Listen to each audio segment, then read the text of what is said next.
రోమీయులకు రాసిన పత్రిక 12:2 ధ్యానించుకుని ఆరాధనకు వెళ్దాం.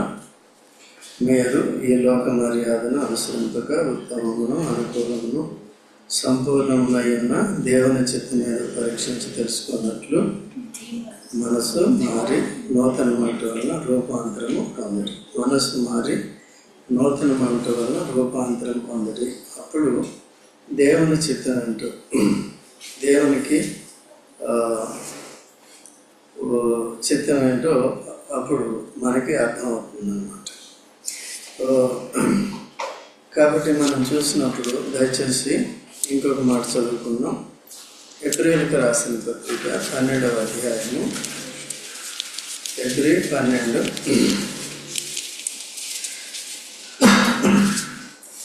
ఇది కూడా 2వ వచనం కలిసి చదువుకుందాం. మనం కూడా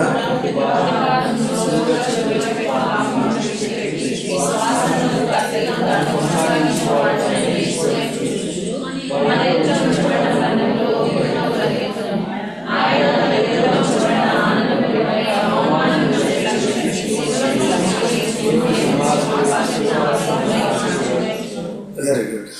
మనము కూడా అంటే అర్థం ఏంటి? ఇంత గొప్ప సాక్షి సమూహము మేఘము వలె మనల్ని ఆవరించి. ఇంత గొప్ప సమూహం అంటే ఎక్కడుంది? ఇంత గొప్ప సమూహం ఎక్కడుంది? ఇంత గొప్ప సమూహం 11 చూసా. 11 ఉన్న వారంతా కూడా సాక్షి. కాబట్టి ఇంత గొప్ప సాక్షి సమూహం మేఘము వలె మనల్ని ఆవరించినందున మనము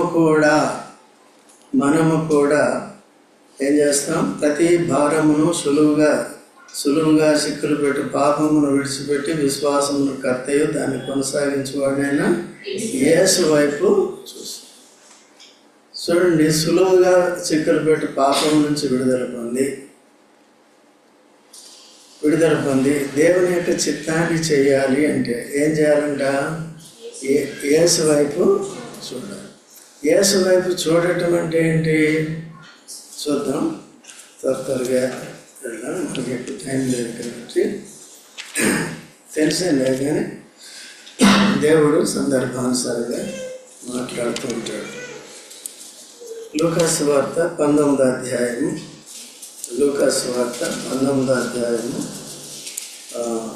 మొదటి నుంచి కొన్ని వచనాలు చదువుకుందాం. ఆయన సంచరించచ్చు మార్చి చదువుకున్నాం. ఆయన సంచరించచ్చు ఎరికో పట్టణంలో ప్రవేశించి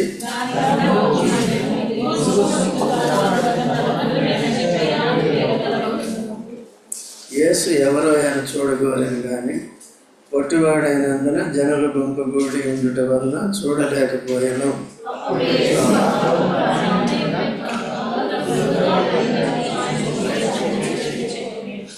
యేసు ఆ చోటికి వచ్చినప్పుడు కన్నులెత్తి చూచి, జక్కయ్య త్వరగా దిగుము, నేడు నేను నీ ఇంట ఉండవలసి ఉన్నదని అతనితో చెప్పగా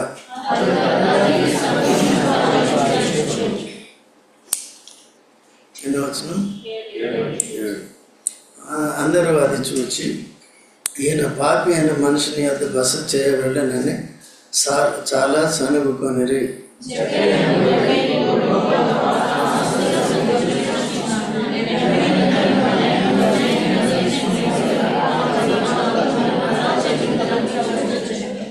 అందుకు యేసు, ఇతడును అబ్రహాము కుమారుడే, ఎందుకనగా నేడు ఏ ఇంటికి రక్షణ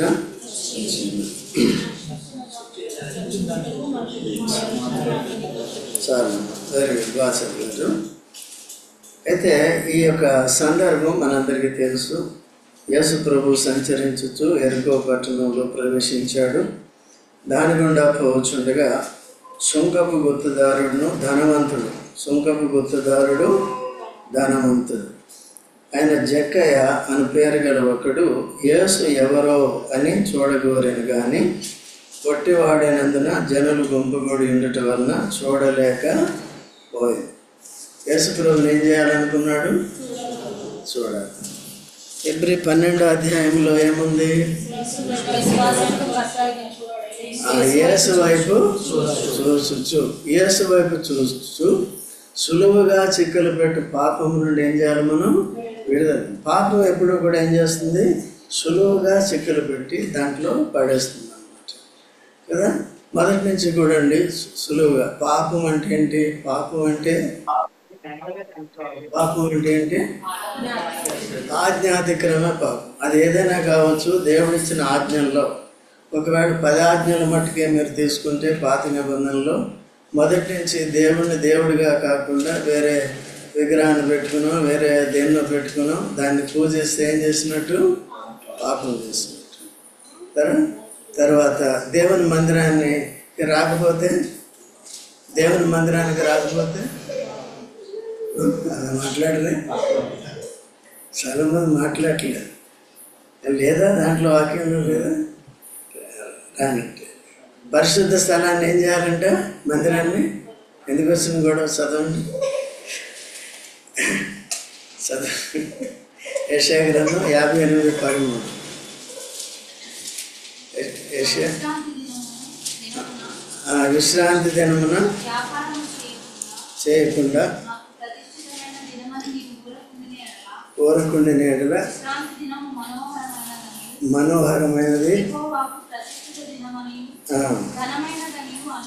అనుకుని ఘనముగా ఆచరించాలి కదా, ఘనముగా ఆచరించాలి. సో కాబట్టి దీన్ని అతిక్రమించినప్పటికీ కూడా చాలామంది ఇప్పుడు ఆలస్యంగా రావటం కానీ ఇంకంతగా గనపరచడం కాదు. ఓకే, కనుక సమయానికి ముందుగానే సిద్ధపడి రావాలి. మేమన్నా ఇబ్బందులు మనకుంటే ఆ దినాల్లో పాత నిబంధనలు ఒంటెల మీద పోవాల్సి వచ్చింది. దేవుడు ఎప్పుడూ కూడా తను ఆరాధించడానికి కొంత ప్రయాణం పెట్టాడు. పాత నిబంధనలు కూడా ఇస్సాకుని అర్పించాలంటే ఎన్ని రోజులు ప్రయాణం పెట్టాడు? 3 రోజులు ప్రయాణం. సరే, కొత్త నిబంధనలో కూడా ఆ నపుంసకుడికి ఎంతో ఆసక్తి కలిగి ఉంది. యెరూషలేముకి దగ్గర 1000 కిలోమీటర్లు దూరము రథం మీద ప్రయాణం చేసి దేవుణ్ణి పాత నిబంధన ప్రకారం ఆరాధించడానికి వెళ్ళాడు. ఆ కారణం చేత వచ్చేటప్పుడు ఏమైంది? ఫిలిప్పు ద్వారా దేవుడు తను దర్శించి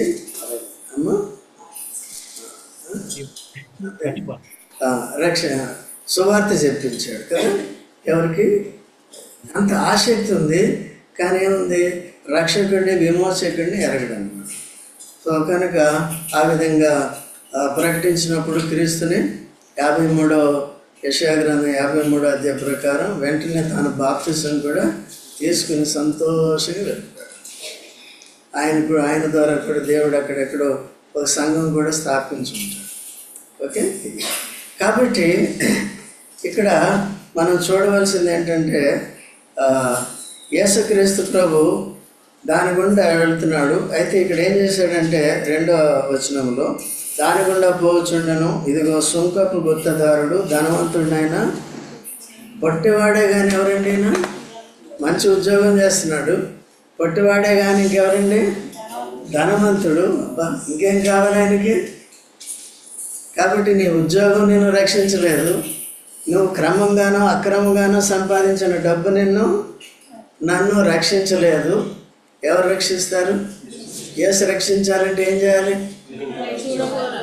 ఆయన చూడాలి. మరి ఆయన చూశాడా లేదా? ఊరికే చూడాలనుకున్నాడు, కానీ ఎక్కడి నుంచి చూశాడు? ఆయన పైనుండి చూశాడు. ఆయన చూశాడో చూడలేదు, కానీ యేసు ప్రభు చూడవలసి వచ్చింది. ఇలా ఏవో జక్కయ్య కదా. యేసు చూడాలా? మనం చూడాలా? మనం చూడాలి, కానీ మనం చూడం. ఎవరు చూస్తారు మనల్ని? నువ్వు నన్ను చూడు, నీ కనుదృష్టి నా మీద ఉంచు, నన్ను కాపాడి భద్రపరచు. హాయిగా రోజంతా తిరుగుతూ ఉంటాను, ఆదివారం కూడా తిరుగుతూ ఉంటాను, ఏదేదో చేస్తూ ఉంటాను. ఇదే కదమ్మా మరి. స్వచ్ఛమైన భక్తి కావాలి. నిజమైన భక్తి దేవుడు కోరుకుంటున్నాడు. దేవుడిగా ఏం చేయాలి? మనం ఘనపరచాలి.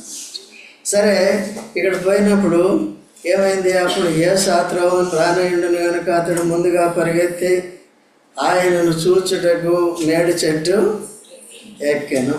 యేసు ఆ చోటుకి వచ్చినప్పుడు కన్నులెత్తి ఎవరు చూశారు చెప్పండి? ఇప్పుడు ఈయన ఎక్కడున్నాడు? అంత పైకి వెళ్ళిపోయాడు. ఎవరు? పుట్టోళ్ళు అందరూ అంతే. కాబట్టి చూసి కన్నులెత్తి చూసి జక్కయ్య, ఆయనకి యేసు ప్రభుకి జక్కయ్య పేరు ఎట్లా తెలిసింది? అందరి పేరు తెలుసు కదా. రైట్. కాబట్టి జక్కయ్య పేరు తెలుసు. త్వరగా దిగము. ఏం చేయాలి ఇప్పుడు? దిగము, నేడు నేను నీ ఇంట ఉండవలసి ఉన్నదని అతనితో చెప్పాడు. ఇది ఆజ్ఞ. ఎవరికి ఆజ్ఞ ఇచ్చాడు? జక్కయ్యకి. ఏమని ఆజ్ఞ ఇచ్చాడు? త్వరగా దిగము. ఏంటి? నేను నీ ఇంటికి వస్తాను. ఎంత సంతోషం అంటే, మిగిలిన అందరినీ వదిలేస్తాను, నీ ఇంటికి మాత్రమే వస్తాను. ఎంత ధన్యతండి. మనల్ని అందరినీ కూడా అలాగే, దిగు, నన్ను చూడు, నేను నిన్ను రక్షిస్తాను, సులువుగా చిక్కులు పెట్టి పాపం నుంచి విడిపిస్తాను. నీవు నేను కూడా అనేకమైన సులువుగా చిక్కులు పెట్టి పాపాల్లో చిక్కుకుపోయి ఉన్నాం. ఆదాము ద్వారా వచ్చిన ఆది పాపంలో ముందుగా చిక్కుకున్నాం. తర్వాత మనం చేసిన పాపాల్లో మనం చిక్కుకొని ఉన్నాం. ఎవరు విడిపించాలి? మనల్ని విడిపించాలంటే ఎవరు? యేసుప్రభు ఒక్కరికే సాధ్యం. కాబట్టి యేసుప్రభు విడిపించాలంటే మనకేం కావాలి? ఏం కావాలి? శివ విశ్వాసం కావాలి. విశ్వాసమునకు కర్త కొనసాగించాలి. విశ్వసించాము, కొనసాగుతున్నామా లేదా అనేది కూడా చూసుకోవాలి. సరే, నేను విశ్వాసం ఇచ్చాను, కేవలం పేరు మటుకి అట్లా పెట్టుకుంటే కాదు. ఏం చేయాలండి?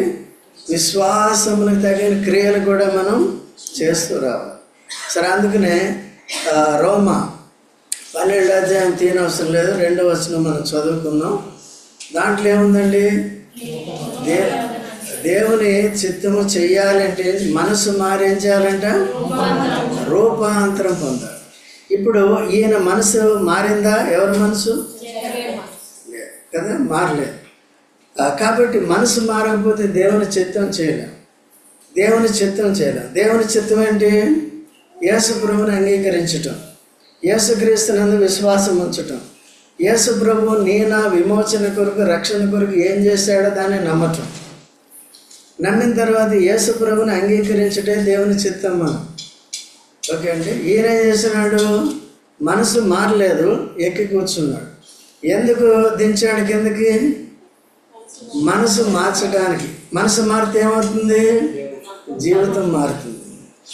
కరెక్ట్, అది కరెక్టే. బాగా, అది కరెక్టే, అది అల్టిమేట్ కరెక్ట్. మనసు మారితే ఏమవుతుంది? జీవితం మారుతుంది. తర్వాత డైరెక్షన్ మారుతుంది. అంతకుముందు ఏది? నేను చెట్టు మీద కూర్చుంటాను, యేసును చూస్తాను, కానీ నా బిజినెస్ నాదే. నేను ఏం చేస్తాను? మున్సిపల్ ఆఫీస్కి వెళ్తాను, ట్యాక్స్ కలెక్ట్ చేస్తాను, లంచాలు మాత్రం తీసుకుంటాను. అలాగే అదే పరిస్థితులు ఉంటే అతని గతి ఏంటండి? అతని శాశ్వత గతి ఏంటి? అతని వంశావళి ఏంటి? అతని వంశావళి ఇప్పుడు ఎవరంటే ఆయన యేసు ప్రభువుని చేర్చుకున్న తర్వాత ఇతడును అబ్రహాము కుమారుడే. మనకు కూడా వంశం లేదు కదా. మన వంశం ఏది? అపవిత్రమైన ప్రజలు కదా. ఒకప్పుడు ప్రజగా లేము, దేవుని ప్రజలుగా లేము, దేవుని పిల్లలుగా లేము కదా. యేసును అంగీకరించిన వారంతా కూడా ఆత్మీయంగా అబ్రహాము సంతానమే. రక్షణ పొందిన వారంతా, మనసు మారిన వారంతా యేసు ప్రభుని అంగీకరించి దైవ చిత్తాన్ని చేసేవారు. దైవ చిత్తం అంటే ఏంటి? దేవుడు చెప్పింది చేయటం. పాపం అంటే ఏంటి? దేవుడు చెప్పింది చేయకపోవటం. ఆదామవ్వలు దేవుడు చెప్పింది చేయలేదు కాబట్టి ఏమయ్యారు? ఆ పాపము ఎంత చిక్కుల్లోకి తీసుకొచ్చింది? అంత ఊహించారా వాళ్ళు? చాలా తేలిగ్గా తీసుకుంది అవ్వమ్మ గారు. తేలిగ్గా తీసుకుని ఏం చేసింది? చిక్కుకుంది. దేంట్లో చిక్కుకుంది? చిక్కుల పాపంలో చిక్కుకుంది. కాబట్టి దాన్ని విడిపించాలంటే ఎవరు? ఇస్సాకును విడిపించాలంటే ఎవరు? పొట్టేలు ఎక్కడుంది? చిక్కుకున్నది ఏం చేసింది ఇప్పుడు? అందుకని యేసు ప్రభు మన కొరకు చిక్కుకున్నాడు. ఎక్కడ? మన పాపాలన్నీ కూడా తన మీద పెడుతూ వచ్చాడు. కాబట్టి వచ్చి తన మీద వేసుకుని మన పాప పరిహారం కొరకు సిలువ వేయబడి రక్తంగా చనిపోయి తిరిగి లేచాడా లేదా? ఎన్నో రోజు? 4వ రోజు కదా, లేదా చెప్పండి, లేచాడు కదా. లేచిన తర్వాత ఈ క్రీస్తుని అంగీకరించాము, పాపాలు ఒప్పుకున్నాము, క్షమించబడ్డాయి. ఓకేనా? ఇప్పుడు మనం ఎవరి సంతానం? అబ్రహాము సంతానం. అబ్రహాము సంతానం అంటే అబ్రహాము దేని కొరకు ఎదురు చూశాడు?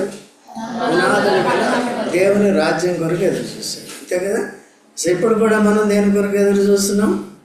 యేసుక్రీస్తు ద్వారా పాప క్షమాపణ పొందాం, యేసు ప్రభు ద్వారా. ఎందుకంటే తానే మన శిక్ష భరించాడు కాబట్టి, తన రక్తం కాచి మనల్ని విమోచించినాడు కాబట్టి, ఆ పాపముల నుంచి మనల్ని విడిపించినాడు కాబట్టి ఎవరి వైపు చూడాలి ఇప్పుడు? ఈయన దిగి వచ్చాడు, ఇంకా యేసు వైపు చూడటం మొదలుపెట్టాడు. తర్వాత ఏం జరిగింది చూడండి. 7వ వచనం చదవండి. 8వ వచనం చదవమ్మా. జక్కయ్య నిలబడి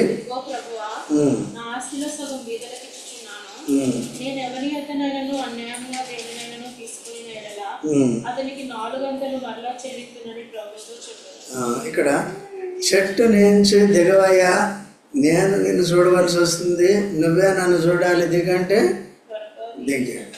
దిగి యేసు ప్రభుతో కూడా నడిచాడు కదా. ఆనోకు కూడా ఎవరితో నడిచాడు? ఇప్పుడు ఈయన జక్క ఎవరితో నడుస్తున్నాడు? మనం ఎవరితో నడుస్తున్నాం కదా. మనం ఏ చెట్టు మీద ఉన్నాం? ఏ చెట్టు? మనకి ఇష్టం వచ్చిన చెట్టు ఎక్కుతా కూర్చుంటాం. ఆదివారం వస్తే కూర్చుంటాం, ఏదైనా మీటింగ్ ఉందంటే ఎక్కడో ఎక్కి కూర్చుంటాం. ఏం చేయాలి? నేను అబ్రహాము సంతానమే, నేను యేసు ప్రభు బిడ్డనే, క్రైస్తవుడినే. మంచిదే, అలా అనుకోవటం మంచిదే, కానీ ఊరికి అనుకుంటే లాభం లేదు. ఆయన కూడా నేను చూస్తే చాలన్నాడు. చూస్తే సస్తావు, ఆయనతో కూడా దిగి నడుచుకుంటే బతుకుతావు. కేవలం చూస్తే ఏమవుతావు? సస్తావు. ఏసావిది ఆత్మ.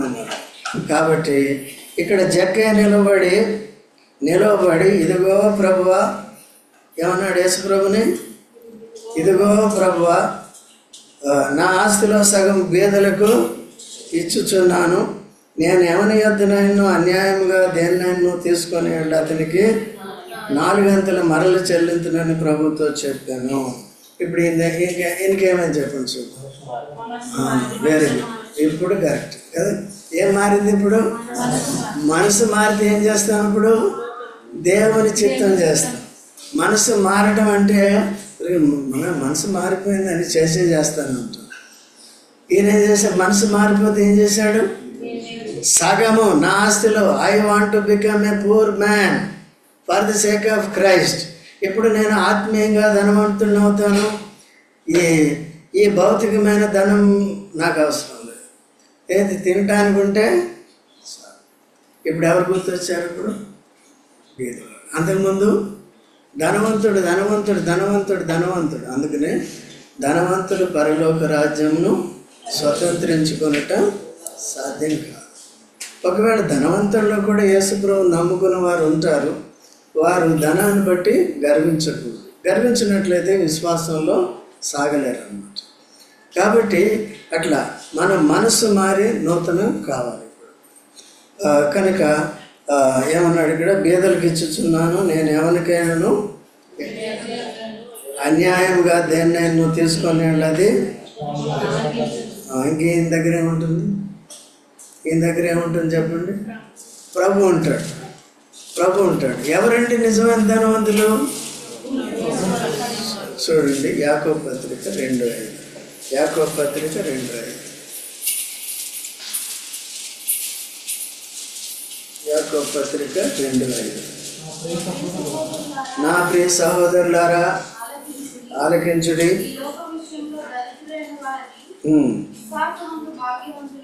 చూసారా? ఈ లోక విషయంలో దరిద్రులైన వారిని విశ్వాసమందు భాగ్యవంతులుగాను, తను ప్రేమించు వారికి రాజ్య నివాసులుగా. అది దేవుని రాజ్యంలో ఉన్నవారు ఐశ్వర్యవంతులు.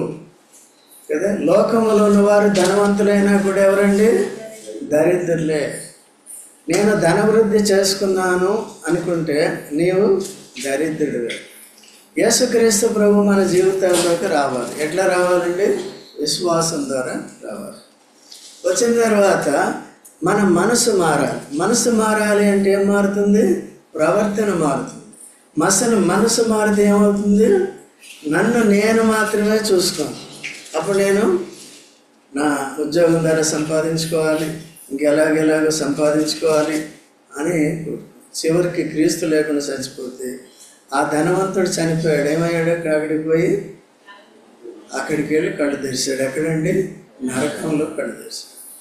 అయ్యో ఏంటిది, నా నాలుకను చల్లార్చుటకు ఆ లాజర్ను నీటి బొట్టించుకోవాలి. కాబట్టి ఇక్కడ ధనవంతుడైన వాడు అక్కడ ఏం చేస్తున్నాడండి? దరిద్రుడయ్యాడు, అడుక్కుంటున్నాడు. ఎవరిని? ఒక నీటి బొట్టు కొరకు అడుక్కుంటున్నాడు. ఎక్కడ? ఎవరైనా తీర్చగలరా? ఇక్కడంటే ఎవరైనా ఇవ్వచ్చు, కానీ అక్కడ నరకంలోకి వెళ్ళిన వారికి, పరలోకానికి వెళ్ళిన వారు వచ్చి ఏమైనా ఇవ్వగలరా? ఇక్కడ యేసుప్రభుని అంగీకరించిన వారము భూమి మీద ఉండి ఇవ్వగలుగుతాము. దేవుని వాక్యం అనే నీరుని ఇవ్వగలుగుతాం. ఆ పని మనం చేయాలి. కాబట్టి ఈయన తీర్మానం చేసుకున్నాను, బీదలకు సగమిస్తున్నాను. ఎవరి దగ్గర అయినా అన్యాయంగా తీసుకుంటే వాళ్ళకి ఏం చేస్తున్నాను నేను అంటే, ఈయన స్వతహాగా కూడా ధనవంతుడై ఉండొచ్చు. అన్యాయంగా తీసుకున్నది 400 అంటే ధర్మశాస్త్రం ఏం చెప్తుందంటే దాన్ని రెస్టిట్యూషన్ అంటారు. కాబట్టి ఎవరి దగ్గరైనా ₹1 దొంగిలిస్తే దానికి ఎన్నంతలు చెల్లించాలి? పట్టుబడిన తర్వాత ₹4 చెల్లించాలి. ఎందుకు అట్లా పెట్టాడు దేవుడు? అది ఫైన్ లేకపోతే ఏమవుతుందంటే అందరూ దొంగతనాలు చేస్తారు. కాబట్టి 4 అంతలు నేను చెల్లిస్తాను. ఇప్పుడు ఎవరండి ఈయన? నీతిమంతుడు. నీతిమంతులు అంటే ఎవరండి? మనసు మారినవాడు. ఇంకెవరండి? చెట్టు దిగినవాడు.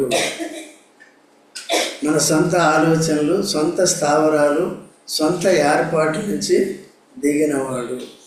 కాబట్టి యేసు ప్రభు మన జీవితాల్లోకి వస్తే మనం కూడా ఏం చేయాలి? ఇప్పుడు చెట్టు దిగాలి. చెట్టు అంటే ఏదైనా కావచ్చు. ఇంట్లోనే కూర్చొని రాకపోవచ్చు మీటింగ్కి, ఏవో కారణాలు ఉండవచ్చు, కానీ సిద్ధపాటు అనేది కావాలి. ఇక్కడ దేవుని వాక్యంలో ఏముందంటే, గొప్ప సాక్షి సమూహము, వాళ్ళ విశ్వాసాన్ని చూడండి, విశ్వాసానికి తగిన క్రియలు చూడండి, వారు చేసిన సాక్రిఫైస్ చూడండి. దాంట్లో ఒక్కరిని తీసుకున్న దాంట్లో ఎంత పర్సెంటేజ్ ఉందంటే మనం ఏం చెప్పగలుగుతాం చెప్పండి? ఏమన్నా? కేవలం వచ్చి నోటి మాటతో ఆరాధన చేయండి, కొద్దిగా సమయానికి రండి, సిద్ధపడి రండి కదా. ఏమవుతుంది? ఈ బర్రెను మేపటమే సరిపోతుంది. గొర్రెను మేపటం కష్టమే. గొర్రె ముఖ్యమా, బర్రె ముఖ్యమా? ఏం శ్రీనివాస్? గొర్రె ముఖ్యం. ఎప్పుడు ఆదివారమా? ఎవరిని మేపుతున్నాను? ఎవరిని మేపుతున్నాను? ఎవరి కొరకు జీవిస్తున్నాను? ఎవరి వైపు చూడాలి? ఇప్పుడు యేసు వైపు చూడాలి. యేసు వైపు చూస్తే ఇక జీవితం. లేకపోతే మనం ఏం చేస్తామంటే, నాకు ఈ శ్రమ వచ్చింది, ఆ కష్టం వచ్చిందని ఇక మనం ఆ చెట్టు మీద ఉండి చూస్తే కాదు. కాబట్టి ఆ పరిస్థితిని దిగాలి, ఆ సమస్యని దిగాలి, దేవుని సేవ చేయాలి. ఆదివారం వచ్చినప్పుడు మనం ఏం చేయాలి? దేవుని ఆరాధించాలి. మిగిలిన రోజులు ఏం చేయాలి? మన సొంత పనులు చేసుకొని పండుకోవాలి. అంతేనా? మిగిలిన రోజుల్లో కూడా ఏం చేయాలి? దేవుని వాక్యాన్ని నేర్చుకోవాలి, ప్రార్థన చేయాలి. వాక్యం చెప్తారు రోజు. ప్రాణదినం ఏం చేయాలంటే ఆరాధన చేయమని చేస్తారు. ఎంతమంది చేస్తున్నారు? ఎంతమంది అసలు యేసు ప్రభు మైండ్లో ఉంటున్నాడు? నాకు డౌట్. ఎంత చెప్పినా ఎందుకు మనం యేసు ప్రభుతో నడవలేకపోతున్నాం అనేది చాలా చూసుకోవాలి. కాబట్టి సీరియస్గా తీసుకోవాలి. కాబట్టి మనసు మారి నూతన ఒకటి వలన దేవుని చిత్తాన్ని చేస్తాం. యేసు వైపు చూసి నడుచుకుంటే సులువుగా చెక్కులు పెట్టి పాపం నుండి ఇది మనకి పాపము అనిపించదు అన్నమాట. ఈ అశ్రద్ధ, నిర్లక్ష్యము, దేవుని సన్నిధికి దూరంగా ఉండటము, దేవుని కార్యాలు చేయలేకపోవటము, కనీసం దేవుని వాక్యమే చదవటానికి కష్టమైపోతుంది. తర్వాత ప్రార్థన చేయడమే. ప్రార్థన అంటే మీ సొంతంగా ప్రార్థన చేయండి. మనం చేసిన ప్రార్థన దేవుడి దగ్గరికి వెళ్తుందా లేదా, దానికి జవాబు వస్తుందా లేదా, ఒక మోటివ్తో ప్రార్థన చేయాలి. ప్రార్థన కూడా ఎలాగంటే అలాగా వినాడు దేవుడు, ఎలాగంటే అలా రక్షించాడు. కాబట్టి ఎలా రక్షించాడు? ఇప్పుడు చెట్టు దిగట ద్వారా, రెండోది ఇంటికి వెళ్ళట ద్వారా, వెళ్ళిన తర్వాత దేవుడు తన రహస్యాల్ని ఉదయాన్ని రహస్యాల్ని బయట పెట్టడం ద్వారా, దాన్ని ఒప్పుకుంటు ద్వారా మనసు ఏమైంది? ఇప్పుడు ఏం చేస్తున్నాడు చెప్పండి? దేవుని చిత్తము మనసు ఏమైపోయింది ఇప్పుడు. సో మనకు కూడా దేవుడు యేసుక్రీస్తు ప్రభు మనం అంగీకరించిన వారమైతే మనం కూడా ఇటువంటి స్వభావం కలిగి ఉండాలి. ఎప్పుడో యేసు ప్రభుని అంగీకరించినప్పుడు మాత్రమే కాదు, కానీ అనుదినము ఎలాగ కొనసాగుతున్నాం, ఆ మనసు మారి దినదినము కూడా మనం పాత మనసులోకి వెళ్ళిపోయే ఆస్కారం ఉంటుంది. అప్పుడు మనం దేవుని సేవించాలి. ఎప్పుడు కూడా మనసు పాతదిగా మారకూడదు, కానీ ఎట్లా మారాలి? కొత్తదిగా మారుతుంది. కొత్తదిగా ఎవరెవరు మారిందో బైబిల్లో ఉన్న వారందరూ కూడా, ఇప్పుడు తప్పిపోయిన కుమారుడు మనసు మారిందా లేదా? ఏం చేశాడు మారిన తర్వాత? మనది మారిందా లేదా? మనది మారిందా లేదా? మారింది. మరి ఏం చేస్తున్నాం? లేటుగా వస్తుంది, మధ్యలో కనబడట్లేదు. నువ్వు కాదు, కామన్గా చెప్తున్నా, మధ్యలో కనబడట్లేదు. ఏమైనా ఏ పనులు ఆ పనులు, భార్యను చూసుకోవాలి, భర్తను చూసుకోవాలి కదా, లడ్డూలు చేయాలి, ఇడ్లీలు చేయాలి. బర్రె కొరకే ఎక్కువ టైం ఇస్తున్నాం. గొర్రె కొరకే. గొర్రె అంటే ఏంటి? బర్రె అంటే ఏంటి? నా శరీరం అట్లాగే ఉంది కదా, ఎట్లా ఉంది? బర్రెలాగా ఉందా, గొర్రెలాగా ఉంది? మీ శరీరాలు ఎలా ఉన్నాయి? బర్రెలాగా ఉన్నాయి, గొర్రెలాగా ఉన్నాయి. కాబట్టి అలా లేకుండా జాగ్రత్తగా మనం మన మనసుని బట్టి, మారిన దాన్ని బట్టి, అది యేసు ప్రభు చేసిన కార్యాన్ని బట్టి మన వంశాన్ని కూడా మార్చాడు. కాబట్టి సో దేవుని మనం ఆరాధిస్తాం. ఆరాధనలోకి వెళ్దాం.